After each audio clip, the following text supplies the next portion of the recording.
नमस्कार, स्वागत है आपका। और सोने के प्राइसेस ऑल टाइम हाई से कुछ सुधरते हुए नजर आए हैं। ये हफ्ता 5 हफ्तों की तेजी के बाद ऐसा है जहां पर मुनाफा वसूली के साथ कारोबार है, यानी कि गेन्स के साथ ये हफ्ता बंद शायद नहीं होगा और इसी वजह से शायद कुछ सपोर्ट दिखता हुआ नजर आया है खरीदारी के लिहाज से भी। काफ़ी सारी ज्वेलर्स ने यहाँ पर काफ़ी सारी स्कीम्स भी निकाली हैं, प्राइसिंग को लेकर, डिज़ाइंस को लेकर और साथ में ऑफर्स को लेकर भी, क्योंकि आने वाले महीने में ना सिर्फ अक्षय तृतीया है जो कि ऑफकोर्स एक बहुत बड़ा फेस्टिवल के तौर पर देखा जाता है सोने की खरीदारी के लिहाज से, लेकिन साथ साथ यहाँ पर शादियों का सीजन भी शुरू हो चुका है। बाजार ऑल फेस्टिवल्स को भी यहाँ पर आता हुआ देखेगा तो उसका कुछ सपोर्ट की एक्सपेक्टेशन है, लेकिन साथ ही साथ गर्मियों की छुट्टियां हैं, इलेक्शन का समय है, हीट वेव की यहाँ पर एडवाइजरीज हैं, तो कितने लोग यहाँ पर बाहर निकलेंगे, किस तरह से इसका काम होगा और कैसे ज्वेलर्स इस पीरियड को यहाँ पर देख रहे हैं, इन सब पर चर्चा करने के लिए हमारे साथ हैं कामा ज्वेलरी के एमडी कॉलिन शाह, जीजेसी के चेयरमैन संयम मेहरा, अनमोल ज्वेलर्स के फाउंडर ईशू दत्वानी और सेंको गोल्ड लिमिटेड के MD and CEO Shubhankar Sen. आप सभी का कार्यक्रम में स्वागत है। संयम, आपसे जानना चाहेंगे, काफ़ी कुछ है यहाँ पर फॉरवर्ड देखने के लिए आने वाले महीने में, लेकिन इलेक्शंस भी हैं, movement of jewellery, precious metals यहाँ पर शायद हम कम होता हुआ देखेंगे, साथ ही साथ वोटिंग भी है, हमने यहाँ पर हीट वेव एडवाइजरीज भी आते हुए देखी हैं, तो काफ़ी कुछ है जो यहाँ पर मई के महीने में हो सकता है। अक्षय तृतीया के साथ साथ मई के महीने के लिहाज से आपकी प्लानिंग क्या है? नमस्ते मनीषा जी। देखिए, जब भी इलेक्शन डिक्लेयर हुए 19 अप्रैल के बाद, फर्स्ट फेज के बाद, जो कस्टमर्स थे, जैसे जो ज्वेलर्स थे, मैन्युफैक्चरर्स, होलसेलर्स, उन्होंने अपनी जो ज्वेलरी की मूवमेंट है उनको रिस्ट्रिक्ट किया हुआ था। गवर्नमेंट से काफी एडवाइजरीज भी आ गई थी कि भाई हम ज्वेलरी की मूवमेंट कर सकते हैं, लेकिन फिर भी एक रिस्ट्रिक्शन थी। जैसे ही तमिलनाडु के अंदर कुछ इलेक्शंस हुए, महाराष्ट्र के अंदर, नागपुर के अंदर हुए, उसके बाद एक वो एरियाज खुलते गए और वहां पर मूवमेंट ऑफ जो कस्टमर की है वो धीरे धीरे बढ़ती गई। और अभी हमने देखा है कि जो रेट्स नीचे घटे हैं उसके वजह से थोड़ी थोड़ी ग्राहकी बढ़ी है। 2300 आने के बाद वापस 2349 डॉलर्स आ गया है। 500-700 रुपए घटा, फिर 500-700 रुपए बढ़ गया।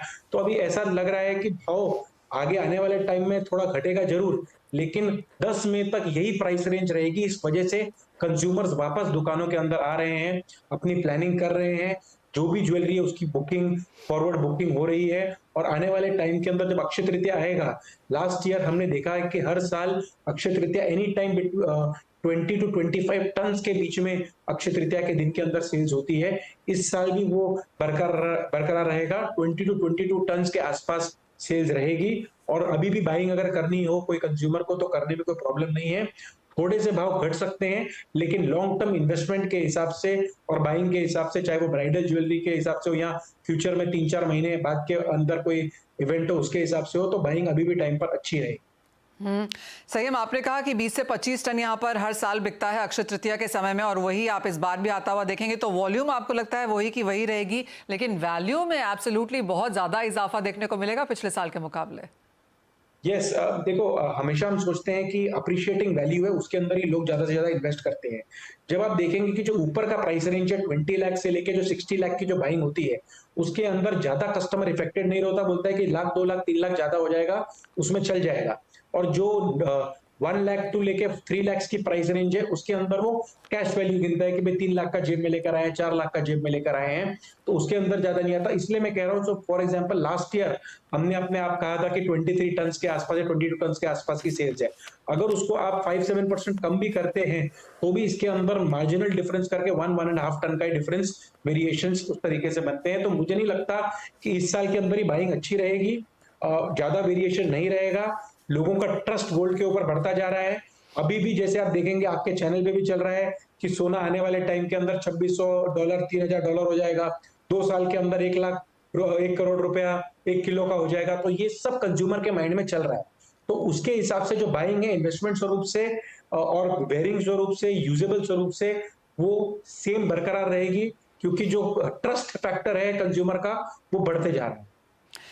जी हाँ, काफ़ी सारी ब्रोकरेजेस और बैंक्स की तरफ से जिस तरह की एडवाइजरीज यहाँ पर हैं, फोरकास्ट हैं, उनका मानना है कि सोना स्ट्रक्चरल बुल रन में है और यहाँ से और तेज़ी दिखा सकता है, लेकिन एज ऑफ नाउ जिस तरह की स्टेबिलिटी है बेहतरीन है इंडस्ट्री के लिहाज से भी और कंज्यूमर्स जो खरीदना चाहते हैं उनके लिए भी। शुभांकर, ये सवाल आपसे है, और ऑल टाइम हाइज हमने अप्रैल के महीने में यहाँ पर बनते हुए देखे हैं। अप्रैल का महीना बंद होते होते भी हम यहाँ पर इन द पॉजिटिव ही रहेंगे, लेकिन अप्रैल की महीने की अगर बात की जाए, एक स्टेप हम पीछे लें, तो आप कहेंगे सेल्स इम्पैक्ट हुई हैं? देखिए अप्रैल का महीना एक चैलेंजिंग महीना था, क्योंकि गोल्ड का प्राइस 65,000 से almost 75,000, which means that 15% jump gold का प्राइस में एक महीने में ले लिए। तो कंज्यूमर्स भी थोड़े दिक्कत में आ जाते हैं, कंफ्यूज हो जाते हैं कि इतना जंप हो गया, क्या करना चाहिए। सो अंदर अंदर में मे बी उन लोगों का खुशी है कि उनके पास जो खरीदा हुआ सोना है, ज्वेलरी है, उसका प्राइस अप्रिशिएट हुआ, बट नया खरीदने में उनको थोड़ा डिसीजन लेने में दिक्कत आता है। तो इट्स बीन स्लो। हम लोग देखें कि वॉल्यूम्स में 20-25% हम लोग का फॉल हुआ है। वैल्यू में मे बी वो फॉल उतना नहीं दिखेगा, क्योंकि वैल्यू में वो मेकअप हो रहा है with increase in price, but volume में हम लोग 20% का डाउनफॉल देख रहे हैं। तो अप्रैल का महीना इतना बेहतरीन नहीं गया, तो एक्सपेक्टेशंस ऑफ कोर्स यहाँ पे मई से काफ़ी ज़्यादा है। और अक्षय तृतीया की क्योंकि बात हो रही है, तो शुभांकर किस तरह की प्रिपरेशंस आप कहेंगे आप कर रहे हैं, क्या कैलकुलेशंस हैं अक्षय तृतीया के लिहाज से?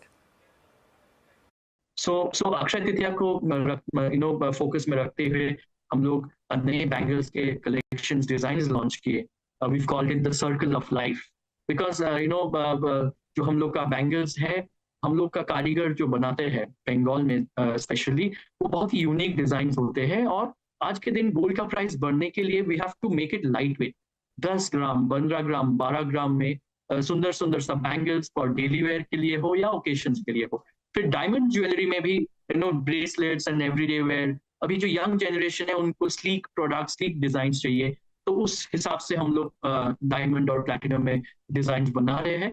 और अभी यही देखना है कि कस्टमर्स का जो नीड है, प्राइस बढ़ गया तो 14 कैरेट 18 कैरेट गोल्ड ज्वेलरी में, प्योरिटी में, उसके साथ with studded with diamonds customers prefer कर रहे हैं, क्योंकि उनका बजट तो उस हिसाब से बढ़ा नहीं जितना प्राइस बढ़ा है।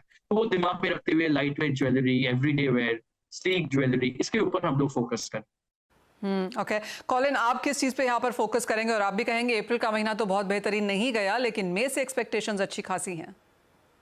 अप्रैल जैसे सबने बताया इतना खास नहीं रहा, और अक्षय तृतीया के लिए कॉशियसली ऑप्टिमिस्टिक है ट्रेड। और जैसे सबने बताया वॉल्यूम नीचे रहेगा, वैल्यू शायद थोड़ा ग्रोथ हो जाए, बट अप्रैल में जून जनरली ऐसे मुश्किल क्वार्टर ही रहेगा इलेक्शन के कारण भी।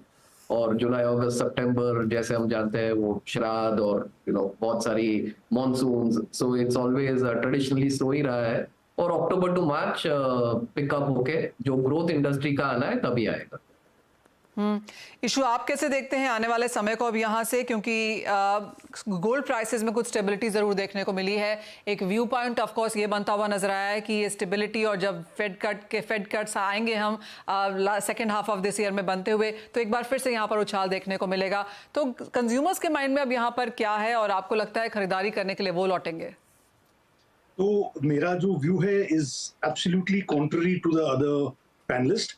वो इसलिए है कि कोइंसिडेंटली हमारे 38 इयर्स पूरे हुए 4th of April, तो हमने एक ऑफर शुरू किया 38 डेज ऑफ ग्रैटिट्यूड सेल। उसके कारण हमने इस महीने में, अभी तो महीना खत्म भी नहीं हुआ, हमारे 38 साल में maximum sale of gold jewellery in of course in value terms तो है, but even in weight terms we've broken all records. तो we are really, business is thriving literally. और इवन डायमंड ज्वेलरी का हमारा सेल जो है बहुत अच्छा हुआ है, और ये जो ऑफर हमारा है is all the way up to Akshaya Tritiya. तो हम तो बहुत बहुत बिजी हैं, और sales are absolutely rocking, but of course probably the reason is because of our gratitude sale. तो हमारे यहाँ पर मतलब उल्टी गंगा बह रही है इन अ वे। राइट, उल्टी गंगा बहने का रीजन भी है, जैसे आपने कहा कि जिस तरह के आप ऑफर्स, स्क्रीम्स और सेलिब्रेशंस यहाँ पर कर रहे हैं, उसका एक फायदा आपको यहाँ पर मिलता हुआ नजर आया है। आगे बढ़े उससे पहले आप सबका भी व्यू लेना चाहेंगे कि आपको कहाँ लगता है कि गोल्ड प्राइसेस कहाँ जा सकते हैं। तो सही, आपको क्या लगता है कहाँ जा रहे हैं प्राइसेस, और इस साल के एंड तक कहाँ देखने को मिल सकते हैं? देखिए, अभी के लिए मुझे लग रहा है कि 10th मई तक प्राइसेस आप देखेंगे कि $20-25 ऊपर नीचे, लेकिन गोल्ड एक बारी 2178 जो 50 डेज 60 डेज की जो मूविंग एवरेज है, वहां तक एक बार नीचे आना चाहिए $2200 $2178 तक। उसके बाद सांस लेगा, फिर स्टीम आएगी, एंड ईयर एंडिंग के अंदर $2550 या $2600 के आसपास आपको दिवाली के बाद देखने के अंदर गोल्ड रेट्स मिल सकते हैं, लेकिन एक बार ये भाव वापस $150 यहाँ से नीचे आएगा एक बार नीचे, यानी कि अगर रुपी टर्म्स में देखेंगे तो 68 will be the new base now, and on the upper end it will be close to 75,000, 76,000. तो 68 से 75 की रेंज यहाँ पर सोने के प्राइसेस में इस साल में बन सकती है। शुभंकर, आप कैसे देखते हैं और आपको क्या लगता है सोने के प्राइसेस कहाँ जा रहे हैं? देखिए, ये एक क्वेश्चन बहुत ही अच्छा क्वेश्चन है। आई थिंक ये जो आंसर है एवरी वीक इसका आंसर हम लोग को रिव्यू करना पड़ेगा। अगर आप देखें तो ये वीक में हम लोग देखें कि गोल्ड का प्राइस एक दिन में 2-2.5 हज़ार फॉल हो गया। तो इसमें एक दिन 2 दिन में कंज्यूमर का इंटरेस्ट काफी बढ़ गया, कंज्यूमर्स का क्वेरीज बढ़ गए कि अभी खरीदना चाहिए, अभी खरीदने का राइट मोमेंट है, इतना प्राइस थोड़ा नीचे आ गया इतना जल्दी। तो हम लोग बोल रहे हैं कि देखिए आपको no buy on every dips आपको करना चाहिए, क्योंकि एट द सेम टाइम अगर आप देखो यूएस ने एक बजट पास किया जहाँ पे वो इजराइल को, वो यूक्रेन को, वो ताइवान को भी फंड्स देंगे उनका डिफेंस सिस्टम स्ट्रॉन्ग करने के लिए। तो ये एक फिर से लग रहा था वॉर थोड़ा काम डाउन करेगा, मगर ये बजट से ये वॉर को फिर और थोड़ा एनर्जी मिल जाएगा। At the same time Fed का इंटरेस्ट रेट, जो पहले हम लोग 4 इंटरेस्ट रेट का सोच रहे थे, या अभी हम लोग ऑलरेडी आ गए जून में, उनका कल का मैन्युफैक्चरिंग डेटा भी थोड़ा नेगेटिव की तरफ आया था। तो ये सारा चीज अगर ऐसा कंटिन्यू होते रहे 2-3 महीना, तो फिर उनका फर्स्ट इंटरेस्ट कट हम लोग में भी देखेंगे सितंबर को होने वाला है या उसके पहले। तो उस हिसाब से we have to keep that in mind. Maybe वो डिस्काउंटिंग ऑलरेडी कर चुके हैं लोगों ने, इसलिए प्राइस बढ़ गया। पर कभी भी कुछ भी अगर थोड़ा भी टेंशन इंक्रीज हो जाए तो प्राइस फिर से जंप अप कर पाएगा। तो we have to keep that in mind. इसको रखते हुए हम लोग ने क्या किया, एक मैरीगोल्ड बोल के प्लान चालू किया कस्टमर्स के लिए। कस्टमर्स का जो 6 महीने 9 महीने बाद शादी के लिए या घर में कुछ ओकेशन के लिए ज्वेलरी खरीदना है, तो वो एडवांस देना चालू कर दे और थोड़े थोड़े करके देते रहे। और जो आपका price at the time of booking और at the time of buying जो लोअर प्राइस होगा, कस्टमर को वही बेनिफिट मिल जाएगा, अलॉन्ग विद मेकिंग चार्ज में डिस्काउंट एंड और दूसरे जो भी बेनिफिट्स दे पाए। तो ये कस्टमर्स को थोड़ा मन में शक्ति देगा और मन में वो थोड़ा कंफर्ट देगा कि हाँ, हम लोग का जो बाइंग प्लान है वो हम लोग बेस्ट एफर्ट से कर पाए। जी हाँ, कंज्यूमर्स को मन में शक्ति देने की बहुत ज़्यादा ज़रूरत है। जिस तरह के प्राइस राइज हमने यहाँ पर आते हुए देखे हैं, क्लियरली लोगों के बजट्स यहाँ पर डगमगा ही गए हैं। कॉलिन, आप कैसे देखते हैं और आपको भी लगता है, आप पहले तो कोल प्राइसेस कहाँ जाता हुआ देखते हैं, और आपको भी लगता है कि कस्टमर्स को ल्योर करने के लिए थोड़ी सी हैंड होल्डिंग, थोड़े से ऑफर्स, कुछ डिस्काउंट्स यहाँ पर देने पड़ेंगे? जैसे संयम और शुभंकर दोनों ने जो बोला वो एक्चुअली एब्सोल्युटली सही है कि एक करेक्शन आएगा जरूर अगले 1-2 महीने में। But long term view bullish ही है, बिकॉज जो डेटा, जियोपॉलिटिकल डेटा है, और जो यूएस से भी लगभग हमारे जितने भी कस्टमर्स है, रिटेलर्स है, जो वहाँ पे ऑन द ग्राउंड जिसके बहुत सारे चेन स्टोर्स है, वो लोग सबका ये मानना है कि ये साल लास्ट ईयर से वीक रहेगा in terms of manufacturing, unemployment, domestic consumption plus election. So अगर यूएस का डेटा वीक रहा तो गोल्ड बुलिश ही रहेगा। और चाइना अभी तक पूरी तरह से ऐसे बाहर नहीं निकला है उनका इकोनॉमी, तो वहाँ भी सेफ हेवन एक सोना ही है और बहुत जबरदस्त बाइंग हो रही है even in a dire economic situation, because वहाँ रियल एस्टेट से सबका ऐसे कॉन्फिडेंस हिल गया है और स्टॉक मार्केट वहाँ पे लो पे है। सो जो कंज्यूमर है वहां पे सोने में पैसा डाल। और इंडिया में एक जो गोल्ड का एपेटाइट है, आज देखोगे तो लास्ट 10-20 साल से कितना भी रेट अपन लोग जो देख रहे हैं 3000 से आज ये रेट पे आ गया है, तो भी हमारा 600, 700, 800, 900 टन का कंजम्पशन हर साल होता ही है। मेरा एटलीस्ट वो ही रहेगा कि कंजम्पशन होगा। अगले 3 महीना डिफिकल्ट है, बट सीजन टाइम में फॉर श्योर होगा। और जैसे ईशु ने बताया थोड़ी गंगा उल्टी बहेगी और बहुत कुछ डील्स और ये सब देने की एक्चुअली जरूरत नहीं है। सो मेरा राय वही रहेगा कि consumer will be back in a big way. Ishu, आप कैसे देखते हैं गोल्ड प्राइसेस को अब इस साल के अंत तक? तो आई डू फील कि अभी एक रिएक्शन, क्योंकि जब इतनी तेजी से बढ़ता है तो एक रिएक्शन तो आता ही है, थोड़ा आया, और मैं देखता हूं ये शायद 2200 तक एक बार जा सकता है, लेकिन आगे डेफिनेटली बुलिश है। इंटरेस्ट रेट कम होगा towards the end of the year, भाव बढ़ना है। और ये सेंटिमेंट जो है सिर्फ हमारा नहीं है, कंज्यूमर का बहुत स्ट्रॉन्ग सेंटिमेंट है। तो लाइक आई सेड, हमारा इस महीने रिकॉर्ड सेल्स हुआ। तो जब क्लाइंट्स इधर आ रहे थे, तो in spite of these high rates, one of the reasons obviously they are buying is के उनको लग रहा है और रेट बढ़ने वाला है, क्योंकि हमने जो इस बार अभी सेल किया है, it was all not related to either wedding और इमीडिएट कंजम्पशन, पर क्योंकि ऑफर उनको अच्छे लग रहे थे तो उसके कारण बाइंग हो रही थी विद एन एक्सपेक्टेशन के भाव डेफिनेटली बढ़ने वाले हैं। तो कंज्यूमर सेंटिमेंट जो है वो बहुत ही strong towards an appreciation in the price, और मुझे भी लगता है आगे चल के भाव डेफिनेटली बढ़ेंगे। ओके, तो आगे जाके भाव बढ़ सकते हैं। एक रिएक्शन ऑफ कोर्स मार्केट्स में जरूर आएगा, लेकिन आप डिप्स पे यहाँ पर खरीदारी का अपना मन बना के चलें, और आगे काफ़ी सारे इस तरह के दिन भी हैं जहाँ पर आप बाइंग कर सकते हैं। एक कमर्शियल ब्रेक के लिए रुकेंगे, जब लौटेंगे तो बात अपने एक्सपर्ट से यही जानने की कोशिश करेंगे कि किस तरह के ट्रेंड्स हैं बिल्कुल बाजार में। अप टू डेट हो जाएंगे हम इन सभी पैनलिस्ट के साथ।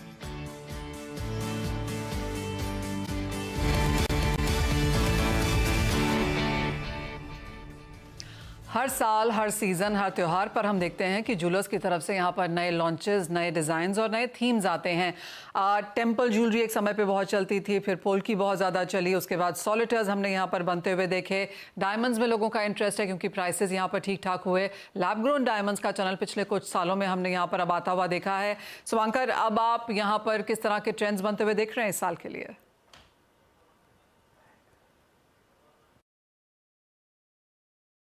सो डायमंड्स में हम लोग लास्ट अगर फाइनेंशियल ईयर का एनालिसिस करें तो we have seen that gold का ग्रोथ रेट जितना था उससे ज्यादा डायमंड का ग्रोथ रेट था। तो जितना गोल्ड का प्राइस बढ़ता जाएगा we will see that diamond का डिमांड बढ़ता जाएगा, क्योंकि 14 कैरेट 18 कैरेट गोल्ड प्योरिटी में डायमंड बढ़ता है। सो इस साल भी हम लोग का जो डेली वेयर एवरीडे वेयर में we are seeing that consumers diamond jewellery prefer कर रहे हैं। सो लास्ट ईयर ऑलमोस्ट हम लोग का डायमंड ज्वेलरी वैल्यू टर्म्स में ऑलमोस्ट 30% बढ़ा था और वॉल्यूम टर्म्स में अराउंड 17-18% बढ़ा था। सो वी आर, हम लोग का जो स्टड रेशियो है वो अराउंड 11 से 12% है। सो हम लोग का एफर्ट यही रहेगा कि कस्टमर का डिमांड भी जैसे बढ़ रहा है, हम लोग भी एफर्ट मारेंगे कि ये 11-12% से 14-15% तक स्टड रेशियो लेके जाए। और लैब ग्रोन डायमंड्स ऑलरेडी हम लोग ने 2-3 स्टोर्स लॉन्च किए हैं अपने कैलकाटा में और दिल्ली में, and we are looking at the consumer behaviour. So हम लोग का यही बिलीफ है कि डायमंड के जगह में रहेगा,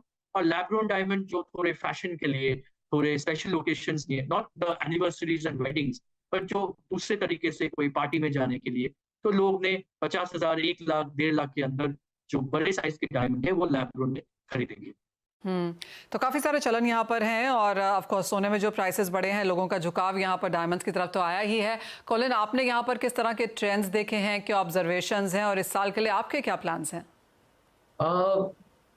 जो एक कैटेगरी अच्छी चल रही है लास्ट आई थिंक 2-3 साल से पैंडेमिक के बाद, is everyday where, fast fashion, उस टाइप का जो प्रोडक्ट है, जो हर महीना एक नया कलेक्शन टाइप जो 10 से 50,000 की रेंज में है, नेचुरल डायमंड ज्वेलरी। सो वो बहुत अच्छा चल रहा है, और उसमें जो हमारा कंज्यूमर है आज इंडिया में वो बहुत एक्सपेरिमेंटल भी हो गया है। So they are edgy kind of jewellery, कुछ नया ट्राई करना है, और हर सीजन एक नई चीज खरीदनी है। जैसे आज ज़ारा के कोई दूसरे ब्रांड खरीदने जाते हैं कपड़ों के लिए, जहाँ हर 2-3 महीना कुछ नया कंज्यूमर को खरीदना है, तो वो कैटेगरी में ज्वेलरी में भी हो रहा है, जो बहुत अच्छी चीज है। बिकॉज आज हमारे जितने भी रिटेलर्स है, आज सेम कंज्यूमर को हर 2-3 महीना वो एक नया पीस ऑफ ज्वेलरी बेच पा रहा है।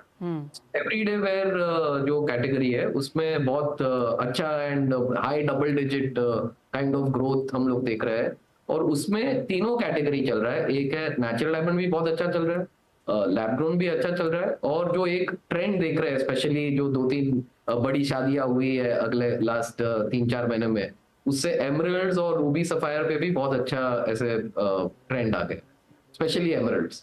सो जो इंडिया में मींस लगभग से सिंथेटिक बिका जा रहा था, बट अब नेचुरल की तरह कंज्यूमर डिमांड आ रहा है।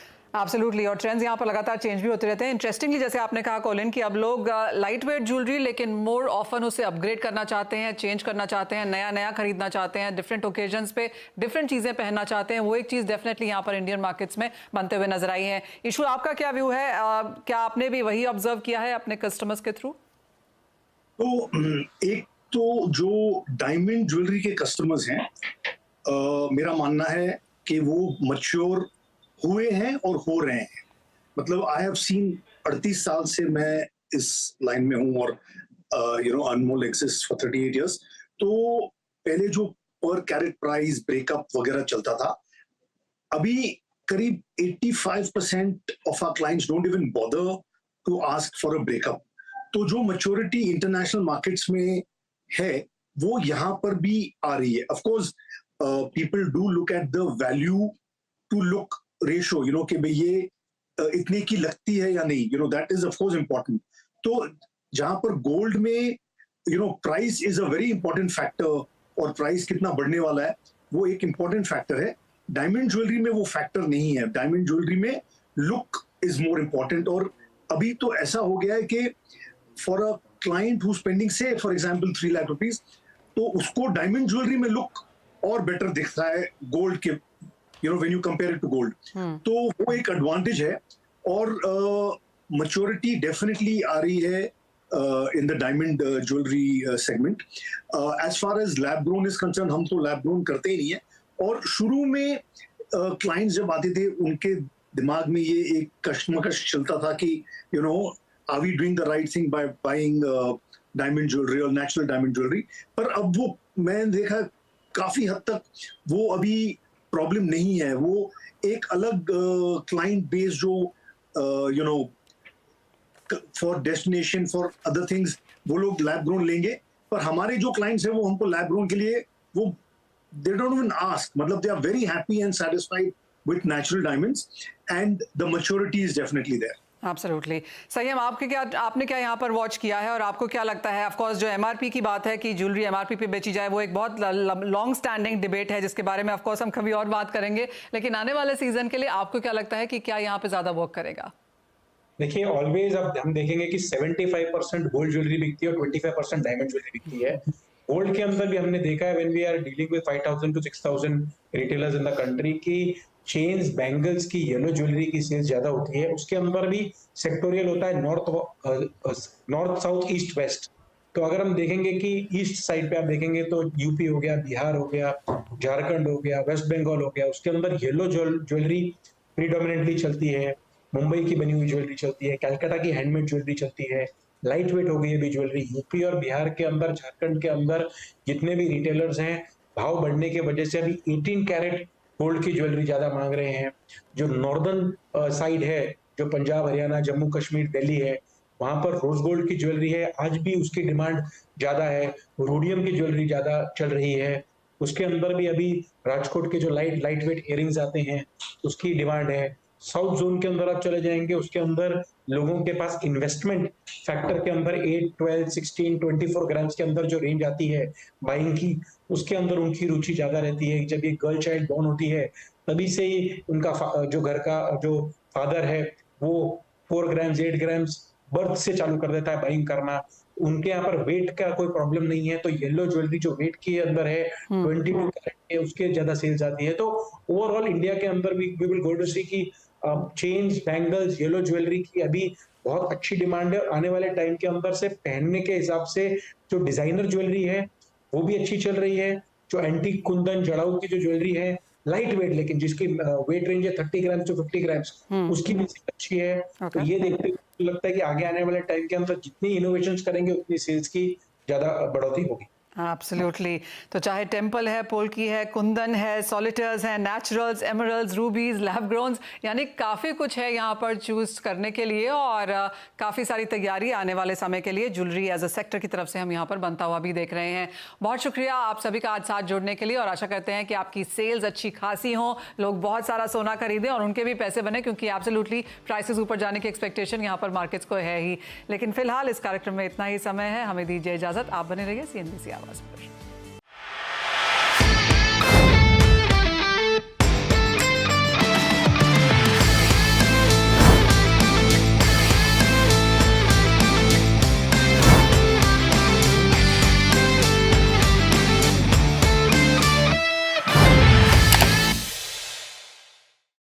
बता दें कि मनी कंट्रोल पर दिए गए विचार एक्सपर्ट्स के अपने निजी विचार होते हैं।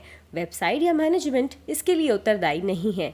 यूजर्स को मनी कंट्रोल की सलाह है कि कोई भी निवेश निर्णय लेने से पहले सर्टिफाइड एक्सपर्ट की सलाह लें।